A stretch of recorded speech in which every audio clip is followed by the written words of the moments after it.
Bonjour à tous, bonjour à toutes, bienvenue à l'Église M pour votre temps de méditation, votre petite capsule quotidienne. Cette semaine, nous allons parler de notre offrande, de la dîme comme on a coutume à l'appeler, et nous verrons la réalité spirituelle qui peut se cacher derrière notre manière de donner. Et pour commencer notre réflexion, un verset dans l'Ancien Testament, dans le livre du prophète Malachie, chapitre 3, le verset 10. Apportez donc réellement tout ce que vous devez dans mon temps pour qu'il y ait toujours de la nourriture en réserve. Mettez-moi à l'épreuve à ce sujet, moi, le Seigneur de l'univers. Vous verrez bien que j'ouvrirai pour vous les vannes des cieux et que je vous comblerai de bienfaits. Dans ce verset, l'Éternel met son peuple au défi. Il l'invite à tester sa fidélité en lui offrant sa dîme.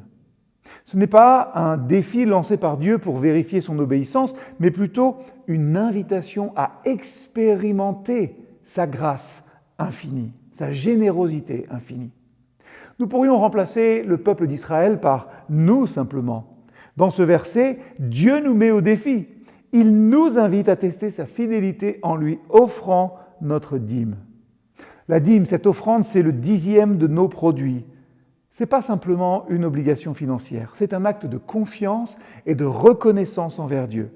En lui donnant la première partie de nos revenus, nous proclamons sa souveraineté sur nos vies et nous témoignons de notre dépendance envers lui pour notre provision.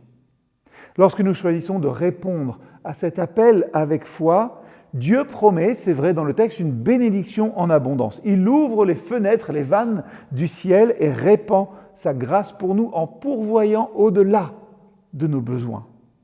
Cette bénédiction, bien évidemment, elle ne se limite pas à des biens matériels, mais elle englobe toutes les sphères de notre vie, spirituelle, émotionnelle et relationnelle aussi.